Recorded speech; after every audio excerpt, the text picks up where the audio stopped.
In this video, I'm going to be showing you the basics of Alight Motion. I'm going to show you how to understand the basic features in Alight Motion. So now let's get into it. So I'm going to click on this plus icon. I'm going to enter a project name. Then I'll click on create project. Now let's start with this plus icon over here.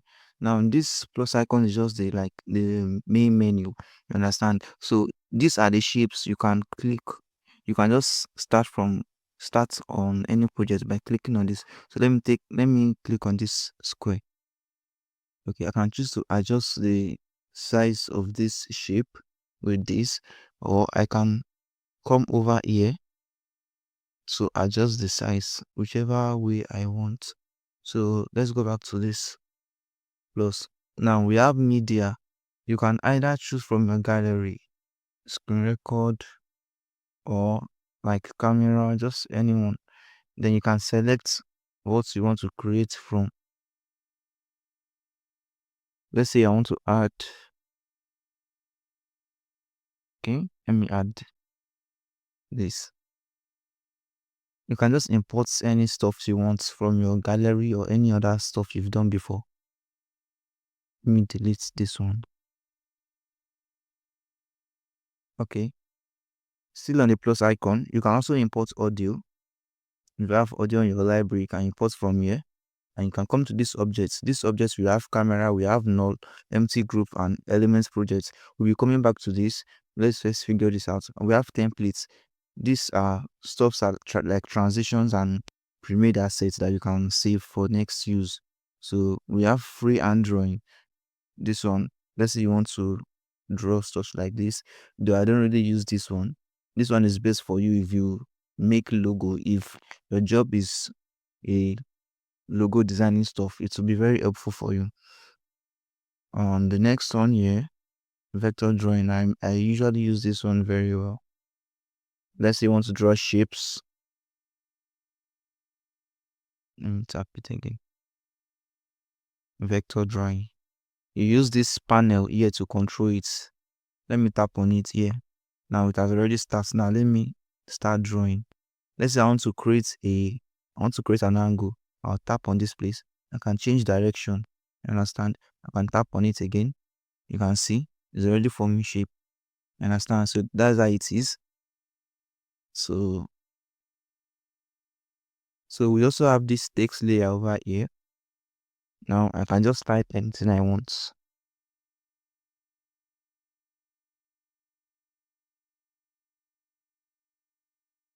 Then I can choose to change the font over here. Let me use my font and increase the size. Change the alignment.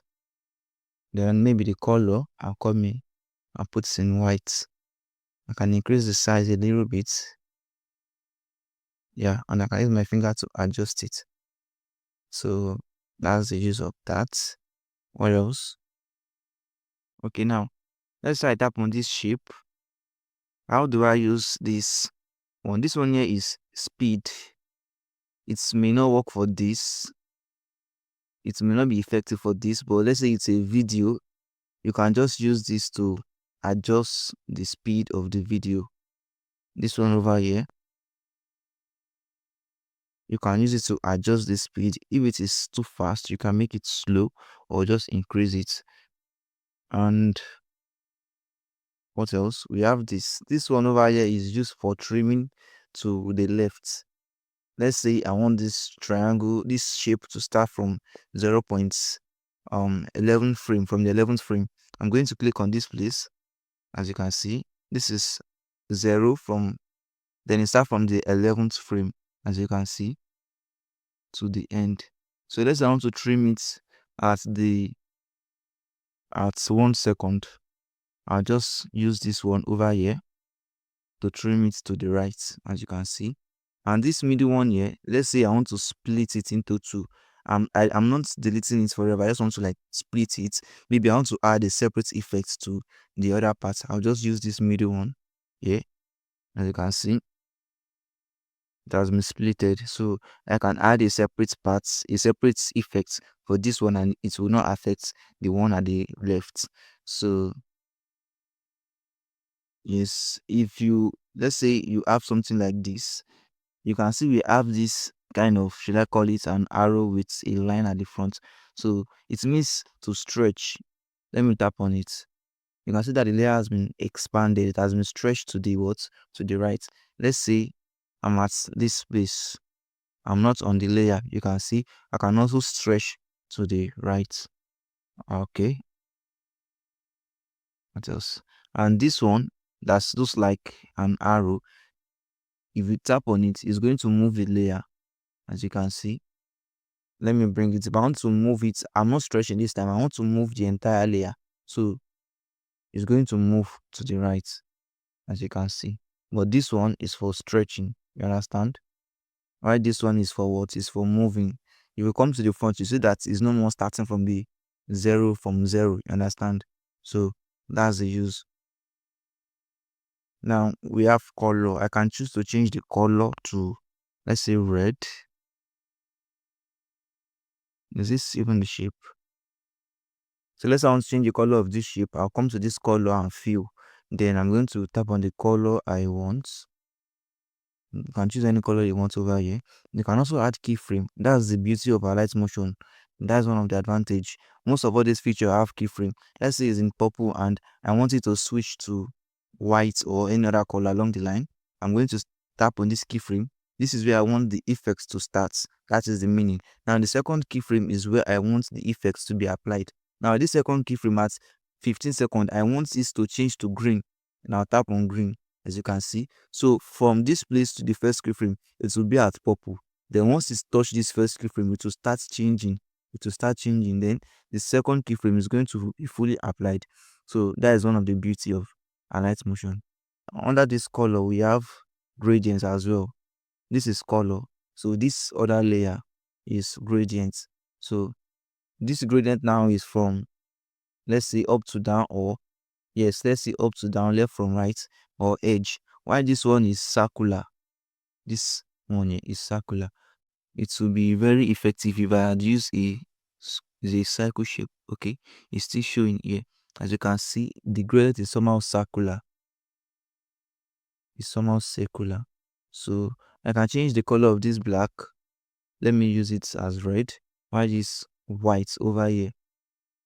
I can change the white to, let's say, let's use blue, something like this.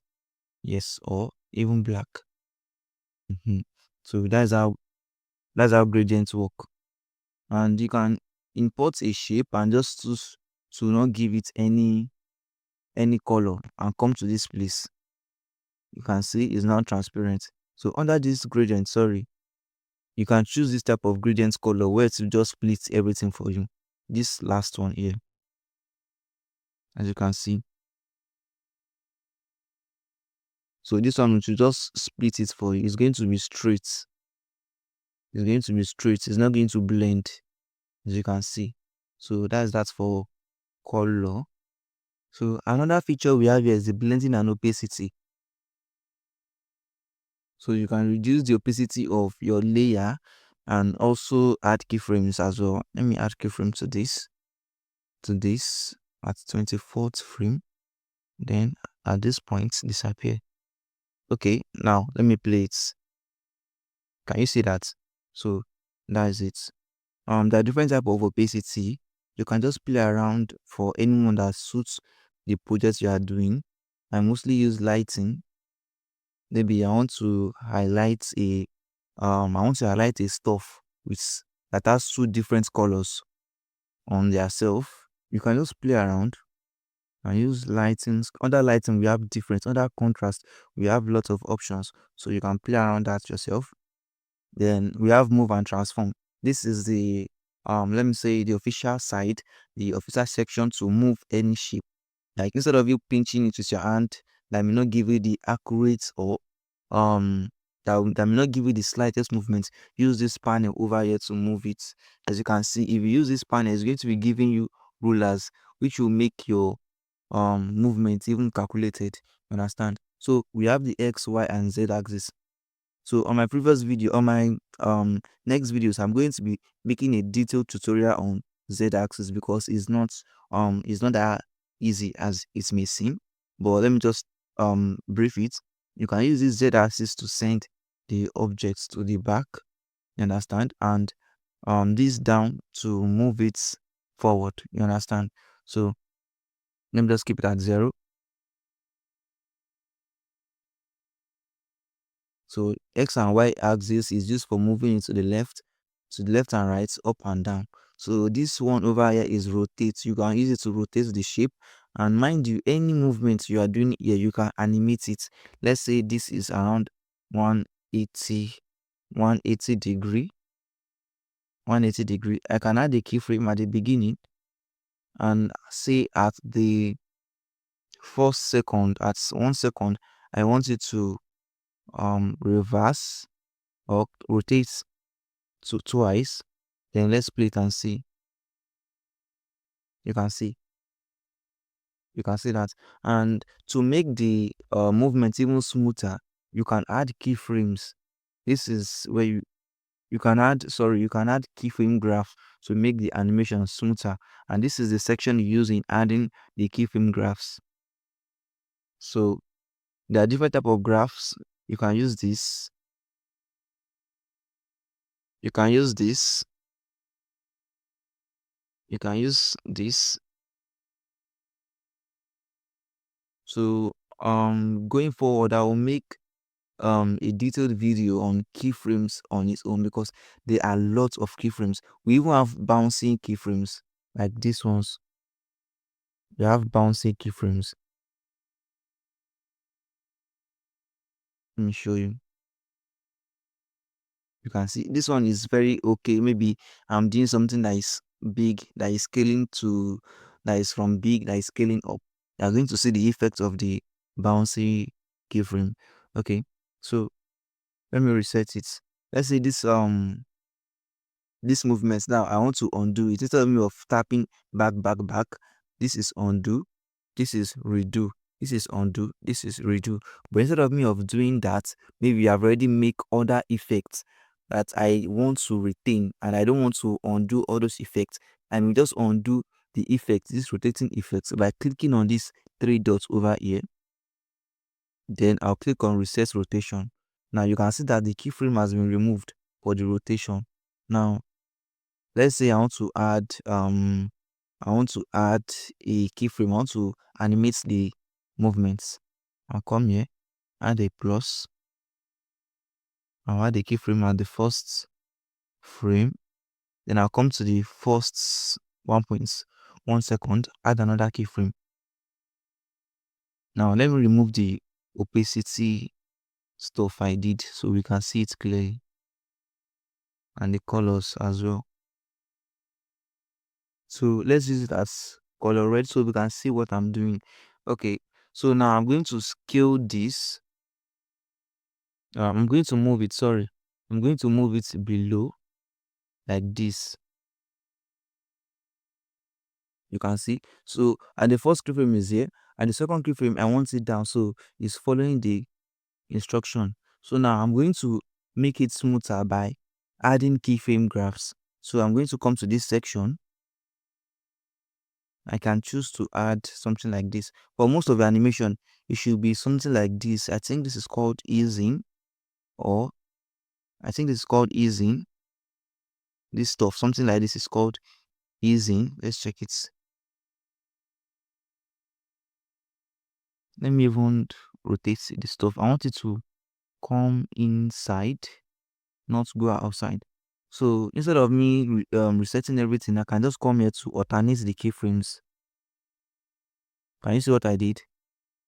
Then this one at the back is going to come front.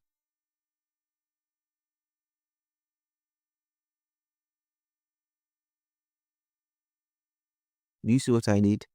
I just alternate the keyframes. So yeah, let me add keyframe graphs.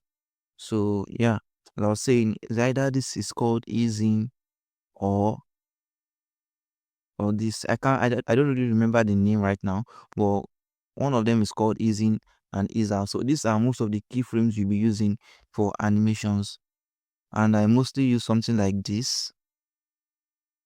There are different type of graphs. I will make a separate video explaining that. So as you can see, it speeds in and slow when it's about to stop. Can you see it? So that is what keyframe graphs are used for. It makes your animation very smooth.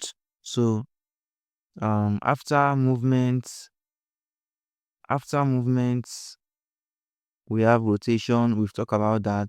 And we have this one. This one is called scale.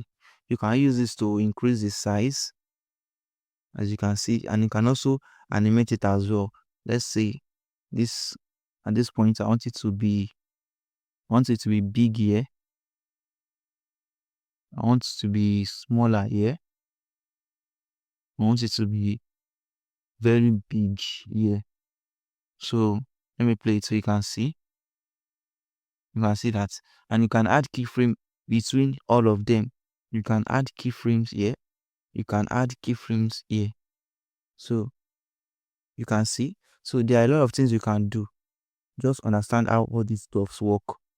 Let me reset the stuffs I did. So this one is good for you if you're doing something like perspective. I can make it bent. It's just used to give object perspective. I don't even know what I mean, but it's just kind of distorts the shape in a way. Let's say someone is coming from afar, like the way they can view objects. I don't even get what I'm trying to say. That's what you can use this one for your layers. It kind of distorts the shape in a way, something like that. Sure. Okay, now we have edit shape. You can edit any shape. I said this before. Instead of you using your finger to pinch it like this, you cannot get a, like, for you to get a detailed shape, it's going to be kind of difficult. You understand? So our advice, to use calculations. You can just use this one, 200. This one, use, I don't know what's wrong with this stuff. This one, let's use 500. You can see, or even do it like this. It's going to be somehow calculated for you like this to get what you want. So that's that for this. And sorry, you can also add keyframes. Just know anything you are doing on Alight Motion, most of the movements, or yes, let me just say all the movements, you can add keyframes. Have that in mind. You can always animate any stuff on this Alight Motion. As you are animating, you can also add keyframes. Sorry, you can also add keyframe graphs, I mean to say. You can add keyframe graphs. So the last stuff here, is the effects panel. So this effects, let's say you want to add effects to this layer now. This shape we selected. Just tap on add effects. On Alight Motion, we have tons of effects. Like, even I have not explored everything finished. There are lots of effects depending on what you want to use them for. Let's say I want to add a blur, Gaussian blur. Let me tap on this. You can see that the shape is already getting blurred. Let me increase this over here. You can see, and so it is going to disappear. You can see the blur is applying. Let's say I want to add another effect. Let me add another effect. Let's add Restart Extrude. This one is used to give your shape a kind of 3D effect. So let me hide this effect. I don't want this Gaussian blur to show for now. To temporarily hide it, I'm going to tap on this eye icon. You can see now the blur is not going to show again. Let me add this other one too. You can see that it's just like the normal shape it was. You can see. So if I unhide this one, it's going to be blurry back. So let me use this Restart Extrude. I'm going to make it look like 3D. I'm going to play with the depths. You can see. Let me go to the shine, the light source, to reduce it. Then I can also rotate it. Let me reduce the depth, it's too much.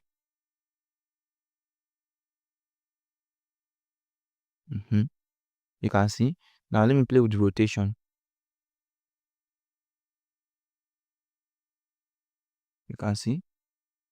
I can also say, oh, at the second keyframe, I want the Z axis here. I can also give it the kind of perspective I want, any shape. So at the first keyframe, it's going to be like the original form. Then the second keyframe is going to transform. So you can just play around. There are lots of effects you can add on any elements or layers that you imported. You can add fade in, fade out. This one is going to make it to fade in. You can see the way fading. So there are a lot of them you can just try out. So guys, we have come to the end of this tutorial. Going forward, I'm going to make detailed tutorials on each sections in Alight Motion. So this is my first tutorial and I intend to do more going forward. And if you are interested in learning Alight Motion or CapCut's video editing, ensure you subscribe, because I'm going to be feeding you guys with a lot of tutorials and free resources. And if you need Alight Motion or CapCut Premium, check the link in my description for the link to my Telegram, so you can download it straight from there. It's free. So I'm going to be adding a couple of resources for you guys as well. So see you inside, and I'll see you on my next video.